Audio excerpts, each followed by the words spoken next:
ইরানের কাছে আমেরিকা নাকে খত দিয়া চুক্তি করিছে। ইরান যেভাবে চাইছে সেভাবে করিছে। এমনকি চুক্তি কি করতেছে সেটা তার প্রাণবন্ধু ইসরায়েলকে না দেখায় চুক্তিটা সাইন করে ফেলছে। ইসরায়েল চেতিছে। ইসরায়েলের সাথে আমেরিকার সুখের সংসারে লাগিছে আগুন। এডিটর সাহেব, করুণ সুর হবে নাকি চাকভুম হবে বুঝবার পারিছি না। হ্যাঁ, কোনটা দিমো? চাকভুম দেবো? আজাদ দেয় না। $300 বিলিয়ন ক্ষতিপূরণ দিল ইরানকে আমেরিকা। অনেক তালেবর কইছিল ইরান হাইরা যাবে, ইরানের এই রেজিম টিকবে না। আমি বইলা গেছি বারে বারে ইরান হারবে না।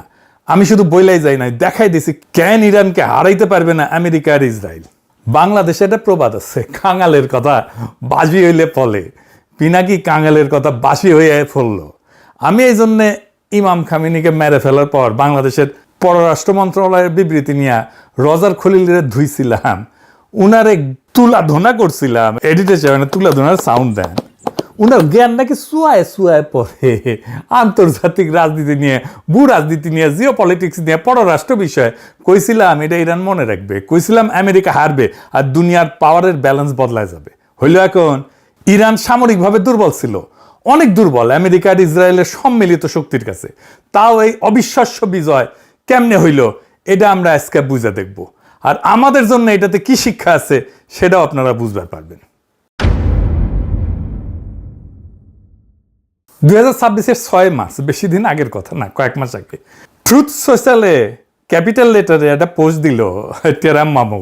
3টা শব্দ, আনকন্ডিশনাল স্যারেন্ডার, নিঃশর্ত আত্মসমর্পণ। এর কম কিছু না। ট্রাম্প বলল ইরানের সাথে কোনো ডিল হবে না যতক্ষণ পর্যন্ত না সম্পূর্ণভাবে তারা আত্মসমর্পণ করছে। শুধু তাই না, আরো কইছিল আত্মসমর্পণের পর একজন গ্রেট এবং গ্রহণযোগ্য নেতা, অ্যাকসেপ্টেবল নেতা কইছিল, এটা বেছে নেওয়া হবে। মানে কি? মানে ইরানের পরবর্তী সর্বোচ্চ নেতা কে হবে সেটাও ঠিক করবে ট্রাম্প নিজে, ওয়াশিংটন। ট্রাম্প বলছিল তাকে নতুন নেতা নির্বাচনের সময় তার সে থাকতে হবে। আর আজ 18 জুন চুক্তি সই হয়ে গেছে। ট্রাম্প নিজে চুক্তি সই করছে। কোথায় সই করছে জানেন? আল্লাহর কি কাম, ভার্সাই প্রাসাদে, এই ফ্রান্সে এসে, আমার কিছু দূর দূরেই।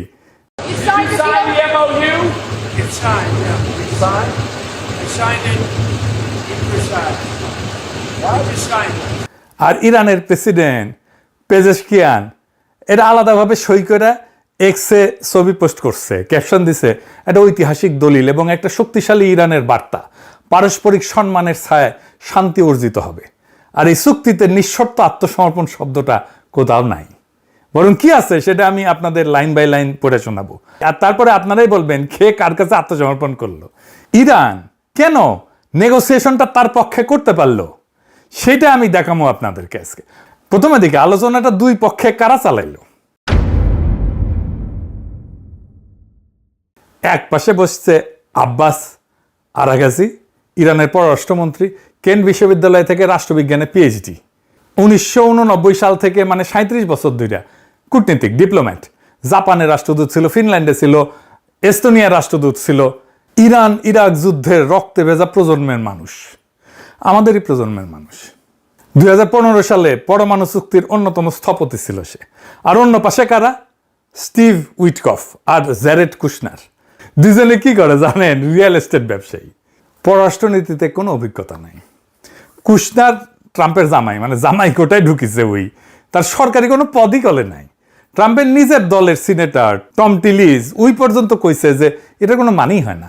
পররাষ্ট্রনীতিতে অভিজ্ঞতাহীন, সিনেট কনফার্মেশন ছাড়া দুইজন লোক কিভাবে রাশিয়া, ইরান আর ইসরায়েলের সাথে শান্তি আলোচনায় নেতৃত্ব দিচ্ছে? মজার ব্যাপার হয়েছে কি জানেন?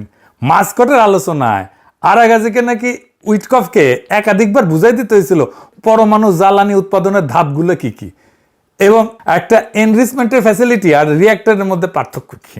বুঝি চাও? ইরানের পররাষ্ট্রমন্ত্রীকে আমেরিকাকে পড়াইতে হইতেছে কোন জিনিসটা নিয়ে তারা আলোচনা করতেছে। একদিকে 4000 বছরের একটা সভ্যতা, যে জানে ধৈর্য কাকে বলে, ইতিহাস কাকে বলে। অন্যদিকে একটা থার্ড ক্লাস ব্যবসায়ী যার কাছে সবকিছু একটা রিয়েল এস্টেট ডিল। ইরান ওই আলোচনাটা চালাইলো কেমনে জানেন? জানলে টাস্কি খেয়ে যাবেন। ট্রাম্প পুরাই ঘুরে গেছে, তাই না? কেমনে ঘুরলো ট্রাম্প? বিশাল একটা ঘটনা আছে।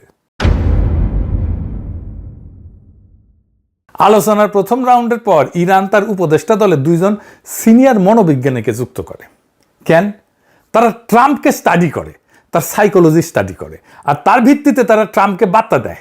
ইরান আমেরিকাকে স্টাডি করেনি, ইরান মানুষটাকে স্টাডি করেছে। তারা বুঝছিল এই প্রেসিডেন্সিটা প্রতিষ্ঠান দিয়ে চলতেছে না, এখন একজন ব্যক্তির মেজাজ দিয়ে চলে। কাজে এই প্রতিষ্ঠানের সাথে লড়াই না করে তারা ব্যক্তির মনস্তত্ত্বকে স্টাডি করলো। ট্রাম্পের মনস্তত্ত্ব যায় না, ইরানের ঠিক কি কি লাভ হইল আসেন সেটা দেখি।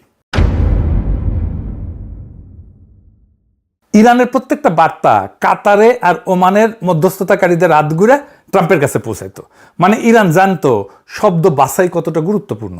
ভুল শব্দ মানে ট্রাম্পের চান্দি গরম। মনোবিজ্ঞানীরা ঠিক করে দিতেন কোন বার্তায় ট্রাম্প কি প্রতিক্রিয়া দেখাইতে পারে। মনোবিজ্ঞানীদের সুপারিশ মতো ইরান লিখিত যোগাযোগ আর আলোচনার কৌশল ঠিক করত। আর তারপর থেকেই ট্রাম্প ক্রমাগত ইসরায়েলের উপরে বিলা হইতে থাকে। ইরান ট্রাম্পকে বুঝাইতে পারলো যে ইসরায়েলের নীতি আমেরিকাকে অর্থহীন যুদ্ধে টেনে আনছে এবং এটাতে আমেরিকার ক্ষতি হইতেছে। এটা কাজ করলো। ট্রাম্প নেতানিয়াহুকে পাগল বললো, বিচার বুদ্ধিহীন বললো, গালি দিল। সাইকোলজিস্টরা কইছিল ট্রাম্প চাইছিল এমন একটা বিজয় যা বর্ণনা করা যায়, প্রচার করা যায়, ন্যারেটেবল ভিক্টরি হিসাবে। আর ইরান চাইছিল আত্মসমর্পণ ছাড়া চুক্তি। ইরান বুঝে গেছিল ট্রাম্পের আসলে দরকার বাস্তব বিজয় না, বিজয়ের একটা গল্প। তাই ইরান তাকে গল্পটা বলতে দিছে আর নিজে নিয়ে নিছে আসল জিনিসগুলো। অবরোধ তুলে ফেলছে, নিষেধাজ্ঞা বাতিল, আটকানো সম্পদ ফিরে পাইছে। মানে এটা শুধু একটা বুদ্ধিদীপ্ত কৌশল ছিল না, এটা রেজাল্ট দিছে। একদম গুনে গুনে অঙ্ক কষে মাপা যায় এমন রেজাল্ট দিছে। এবার আসেন দেখি চুক্তিতে কি লেখা আছে। 1 নম্বর দফা, যুদ্ধের তাৎক্ষণিক এবং স্থায়ী সমাপ্তি সব ফ্রন্টে, লেবানন সহ কেউ কারো বিরুদ্ধে কোনো হামলা করবে না। 2 নাম্বার, 2 দেশ একে অপরের সার্বভৌমত্ব, আঞ্চলিক অখণ্ডতাকে সম্মান করবে এবং আভ্যন্তরীণ বিষয়ে হস্তক্ষেপ করবে না। মার্চে ট্রাম্প বলছিল ইরানের পরবর্তী নেতা নির্বাচন করে দিবে। আর জুনের চুক্তিতে আমেরিকা সই করতেছে আভ্যন্তরীণ বিষয়ে হস্তক্ষেপ করবে না। আমরা তোমাদের নেতা ঠিক করব থেকে আমরা তোমাদের আভ্যন্তরীণ বিষয়ে হাত দেব না। বুঝেছেন তো, কুটি থেকে কুটি আসিছে। 4 নম্বর দফা, আমেরিকা নৌ অবরোধ তুলে ফেলবে। 30 দিনের মধ্যে ইরানের আশপাশ থেকে নিজেদের সেনা প্রত্যাহার করবে। আমেরিকা সেনা প্রত্যাহার করবে, অবরোধ তুলবে, এগুলো কার দাবি ছিল? ইরানের তো। 6 নম্বর দফা, আমেরিকা আঞ্চলিক অংশীদারদের নিয়ে ইরানের পুনর্গঠনে এবং অর্থনৈতিক উন্নয়নে কমপক্ষে $300 বিলিয়ন একটা সুনির্দিষ্ট পরিকল্পনা তৈরি করবে। যে দেশকে নিঃশর্ত আত্মসমর্পণ করতে বলা হয়েছিল তার পুনর্গঠনের জন্য 300 বিলিয়নের অঙ্গীকার। 7 নম্বর দফা, আমেরিকা সব ধরনের নিষেধাজ্ঞা বাতিলের অঙ্গীকার করবে, সব স্যাংশন তুলে নেবে। জাতিসংঘ নিরাপত্তা পরিষদ রেজলিউশন, IAEA, বোর্ড অফ গভর্নর্সের নিষেধাজ্ঞা, সব একতরফা মার্কিন নিষেধাজ্ঞা, প্রাইমারি এবং সেকেন্ডারি সব তুলে ফেলবে। 10 নম্বর দফা, সই হওয়ার সাথে সাথেই নিষেধাজ্ঞা পুরোপুরি বাতিল হওয়ার আগে পর্যন্ত মার্কিন ট্রেজারি ইরানি তেল রপ্তানির জন্য কোনো বাধা দেবে না। পৃথিবীর সব দেশ এখন ইরান থেকে তেল কিনতে পারবে, লেনদেন করতে পারবে, ইরানের ব্যাংকের সাথে লেনদেন করতে পারবে। আগে ইরানকে তেল বিক্রি করতে হইতো অনেক কম দামে, মূলত চায়নাকে। কেউ লেনদেন করতে পারতো না ইরানের ব্যাংকের সাথে। এখন বাজার দরে তেল বিক্রি করতে পারবে ইরান সবার সাথে। ইরান এখন তার তেল বিশ্ববাজারে খোলাখুলি বিক্রি করতে পারবে। 11 নম্বর দফা, ইরানের জব্দ করা অর্থ এবং সম্পদ ফেরত দেওয়া হবে। আর পরমাণু অস্ত্র নিয়ে ইরান বলছে যে সে পরমাণু অস্ত্র সংগ্রহ বা তৈরি করবে না। এখানে কিন্তু ইরান কোনো ছাড় দেয়নি। এই অঙ্গীকার তারা গত 50 বছর ধরে করে আসতেছে, এটা তাদের প্রতিশ্রুতি। মিসাইল প্রোগ্রাম নিয়ে একটা শব্দও নাই। মিসাইল প্রোগ্রাম ধ্বংস করার এজেন্ডা ছিল ইসরায়েলের। তাহলে কে জিতলো? ইরান। যদিও ইরানকে এই যুদ্ধে ভয়ঙ্কর মূল্য দিতে হয়েছে। সর্বোচ্চ নেতা আয়াতুল্লাহ খামেনি যুদ্ধের প্রথম দিনে নিহত হয়েছেন, নিজের ভূখণ্ডে আক্রমণ হয়েছে, কৌশলগত সম্পদের ক্ষতি হয়েছে, এই সব কিছু হয়েছে, কিন্তু শেষ পর্যন্ত বিজয়ের হাসি আসলো ইরান। ইরান নিখুঁত নিরঙ্কুশ বিজয় পায়নি, এটা সত্য, কিন্তু ইরান হারেনি। হারা মানে আত্মসমর্পণ, হারা মানে নিজের সার্বভৌমত্ব বিসর্জন। এই চুক্তির 14টা দফার একটাতেও সে আত্মসমর্পণ নাই। ইরান শুধু এই চুক্তিতে যেতে নাই, আরো অনেক জায়গায় জিতেছে। কোথায় কোথায় জিতেছে? ইরান যুদ্ধবিদ্যায় নতুন টার্মিনোলজি আনছে এবং সেটা সফল প্রয়োগ করছে। অ্যাসিমেট্রি বলে, মানে শক্তিতে দুর্বল হওয়াটাই তার শক্তিমত্তা। তার কয়েক হাজার ডলারের শাহেদ ড্রোন ঠেকাইতে শত্রুর মিলিয়ন মিলিয়ন ডলারের ইন্টারসেপ্টর ছুটতে হয়। সে যুদ্ধটাকে শত্রুর জন্য বিশাল অপচয়ের যুদ্ধ বানাই দিয়েছিল। এটাকে কয় ওয়ার অফ অ্যাট্রিশন। ইরান শিখছিল 2024 আর 2025 সংঘাত থেকে। এবার তারা কৌশল বদলালো, কম কিন্তু নিখুঁত আঘাত দীর্ঘ সময় ধরে। ইরানের মিসাইল ছোড়ার ধরন ছিল ডিসপারশন, মানে দিনের বিভিন্ন সময়ে বিভিন্ন এলাকায় ছড়ায় ছড়ায় সে মিসাইল মারত। উদ্দেশ্য সর্বোচ্চ ধ্বংস না, বরং শত্রুকে ক্লান্ত করে দেওয়া। আরেকটা কৌশল নিয়েছিল, সেটা ছিল মিত্রতাকে দায় বানানো। ইরান আরব দেশগুলোকে বুঝাই দিল যে আমেরিকার পক্ষ নেওয়াটা নিরাপত্তা দেয় না, বরং নিরাপত্তাহীনতা দেয়। উপসাগরীয় কোনো দেশ রেহাই পায়নি। আরব আমিরাত বলেন, কুয়েত বলেন, বাহরাইন বলেন, সবাই আঘাত খেয়েছে ইরানের কাছে, কারণ তাদের মাটিতে মার্কিন ঘাঁটি আছে। যুদ্ধবিদ্যায় ইরানের একটা নতুন ধারণা আনলো, আর একটা নতুন ধারণা আনলো, কি সেটা? Mosaic defence. সেটা কি?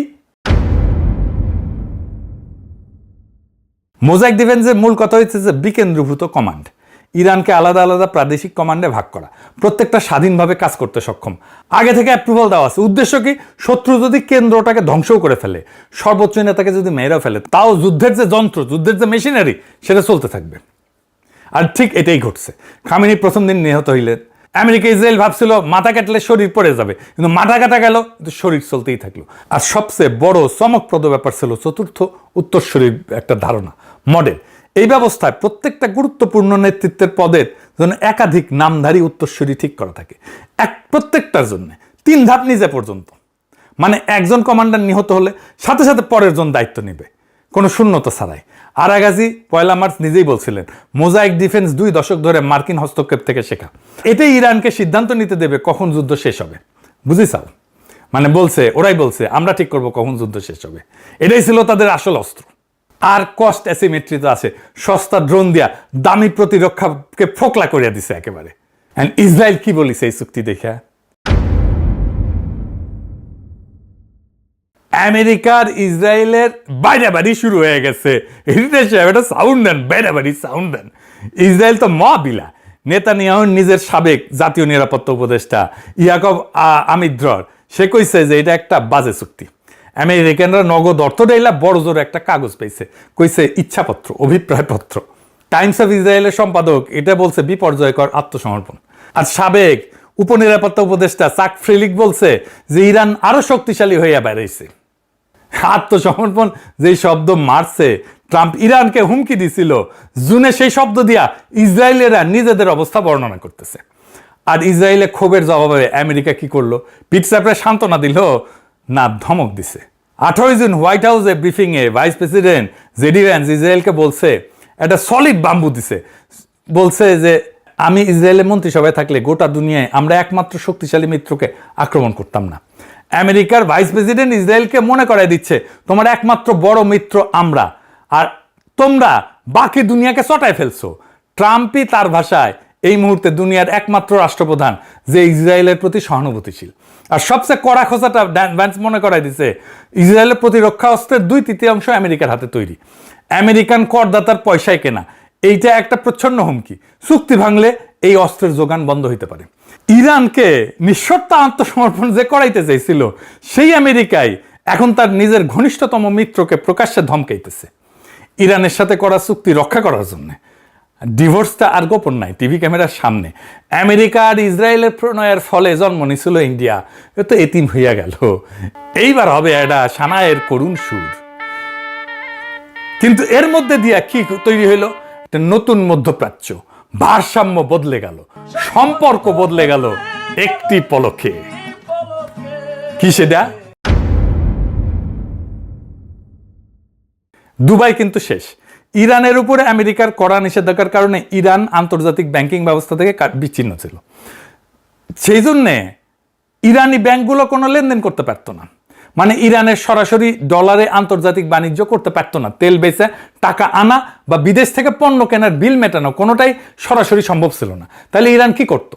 সে দুবাইকে ব্যবহার করতো মধ্যবর্তী আর্থিক চ্যানেল হিসাবে। হাজার হাজার ইরানি ব্যবসায়ী দুবাইয়ে কোম্পানি এবং ব্যাংক অ্যাকাউন্ট খুলে রাখতো। দুবাই ভিত্তিক কোম্পানি এবং মানি এক্সচেঞ্জ দেয়া ইরান তার লেনদেন ঘুরায় ঘুরায় করতো। ইরানি তেলের টাকা সরাসরি তেহরানে আসতো না, আসতো দুবাইয়ের একটা কোম্পানির অ্যাকাউন্টে। তারপর সেখান থেকে পণ্য বা অন্য রুটে ইরানে পৌঁছাইতো। ইরানের এই টাকা তো আর দুবাই আসবে না, তার মানে দুবাইয়ের অর্থনীতি ছোট হয়ে যাবে। কাতারের গুরুত্বও কমবে। কেন? কাতার ছিল কূটনৈতিক মধ্যস্থতাকারী ইরান আর আমেরিকার। কাতার একই সাথে দুই পক্ষের বন্ধু। একদিকে কাতারের আল উদেইদ বিমান ঘাঁটি আছে আমেরিকায়, সবচেয়ে বড় বিমান ঘাঁটি এইটা মধ্যপ্রাচ্যে, মানে ওয়াশিংটনের ঘনিষ্ঠ মিত্র। অন্যদিকে কাতার ইরানের সাথেও সুসম্পর্ক রাখে, কারণ দুই দেশ বিশ্বের বৃহত্তম প্রাকৃতিক গ্যাস ক্ষেত্র সাউথ পার্স আর নর্থ ডোম ভাগাভাগি করে, যা পারস্য উপসাগরে আছে। এটা তাদের যৌথ সম্পদ। এই কারণে কাতার ইরানের সাথে শত্রুতা করতে পারে না, ইরানও কাতারের সাথে শত্রুতা করে না। এই দ্বৈত বন্ধুত্বই কাতারকে আদর্শ একটা মধ্যস্থতাকারী বানাইছে। আমেরিকা ইরান যেহেতু 1980 সাল থেকে সরাসরি কূটনৈতিক সম্পর্ক রাখে না, তাই তাদের একটা বিশ্বস্ত তৃতীয় পক্ষ দরকার যে দুই তরফেই বার্তা পৌঁছে দিতে পারে। কাতার এবং ওমান ঐতিহাসিকভাবে এই কাজটা করে আসছে। যুদ্ধবন্দী বিনিময় বলেন, জিম্মি মুক্তি বলেন, পরমাণু আলোচনা বলেন, এমনকি গাজা যুদ্ধবিরতিতেও কাতার মধ্যস্থতা করছে। এভাবেই কাতার আঞ্চলিক কূটনীতিতে নিজের গুরুত্ব এবং প্রভাব ধরে রাখত। এই চুক্তির পর সেই ভূমিকা বদলাই গেছে। এবারে চূড়ান্ত মধ্যস্থতায় বড় ভূমিকা নিছে পাকিস্তান। এটার নামই তো ইসলামাবাদ মেমোরান্ডাম। পাকিস্তানকে ধন্যবাদ দেয় ইরানের রাস্তায় রাস্তায় মিছিল করিচ্ছে ইরানিরা।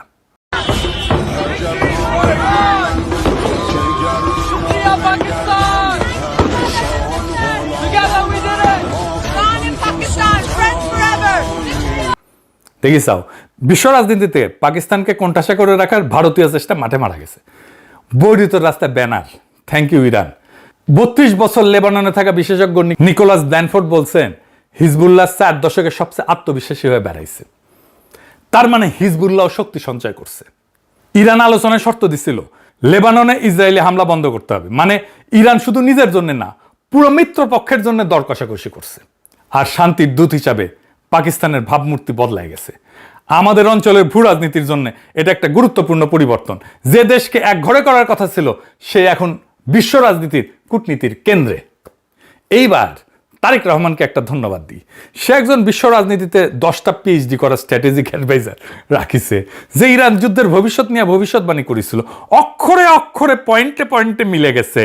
হ্যাঁ, শুনে নেই এটা সেটা। হ্যাঁ, এইটা সে শোনান। ইরান খুব বেশি সুবিধে করতে পারবে না, এটা মনে করার কারণ ছিল। ইরান পরাজিত হওয়ার মুখে আছে, এটা অনুমান কেন করা যাচ্ছিল এবং এটা বাস্তবে হচ্ছে, সেটা হচ্ছে যুদ্ধটা ধরে রাখা আসলে ইরানের জন্য মেজর সংকট হবে। কিন্তু ইরান এই চাপটা মোটামুটি নিশ্চিত যে ধরে রাখতে পারছে না। তাহলে ইরান কি সাস্টেইন করতে পারবে? উত্তর হচ্ছে পারবে না। এটা পারার কথা ছিল না। যে রেজিম তাদের আছে, এই রেজিমটা তাদের সব রকম বিকাশকে রুদ্ধ করে বলে আমি মনে করি। কিন্তু রাশিয়াও কি ইরানকে কোনো অস্ত্র সাহায্য করবে? আমার মনে হয় না। চায়নাও কি করবে? আমার মনে হয় না। চায়না এই যুদ্ধে অন্তত অস্ত্র দিয়ে ইরানকে সাহায্য করবে মনে করার কারণ নেই। কিন্তু ইরান এটা আসলে আর বেশি দিন চালাতে পারবে না। ইনফ্যাক্ট একটা হিসেবে দেখা গেছে যে আস্তে আস্তে ইরানের মিসাইল লঞ্চিং কমছে, আর ইরান খুব বেশি দিন মানে যুদ্ধটা চালিয়ে যেতে পারবে না। এটা মোটামুটি নিশ্চিতভাবেই বলা যায়। হঠাৎ কিছু মিসাইল অ্যাটাক সে করবে। এই মুহূর্তে বলা যায় ইরান বেশ সংকটে আছে এবং সে খুব বেশি আগাতে পারবে না। ইরানের রেজিম খুব বড় চাপের মুখে আছে। সেই রেজিমের পতন হওয়ার সম্ভাবনাও খানিকটা আছে, অনেক এখনও দেখছি না, কিন্তু সম্ভাবনা উড়িয়ে দেওয়া যাবে না। শুনিছেন, মিলিছে না? ওরে তো ইলন মাস্ক টোকাই নিতে গেছিল, পারে নাই, খপ কইরা তারেক রহমান তার উপদেষ্টা বানাই দিচ্ছে। ইনকা স্ট্র্যাটেজিক উপদেষ্টা থাকলে হাঙ্কেরে আর কোনো চিন্তা নাই। যাই হোক, আজকের দিনটা নোট করে রাখেন। বিশ্ব রাজনীতিতে, বিশ্ব অর্থনীতিতে ভারতের ভূমিকা কমতে থাকবে এখন থেকে ক্রমাগত। ভারতের পতন শুরু হইল, আমরা এক নতুন কাল পর্বে প্রবেশ করলাম। এইটা আমাদের জন্য সুসংবাদ। দুনিয়ার আগের মতো থাকবে না। আমরা যেই দুনিয়ার স্বপ্ন দেখি, সেই দুনিয়া তৈরি হওয়া শুরু হলো। আপনাদের অভিনন্দন। এই বিজয় আপনাদেরও। এই বিজয় মজলুমের। নতুন দুনিয়ায় আপনাদের স্বাগত জানাই। ইনকিলাব জিন্দাবাদ।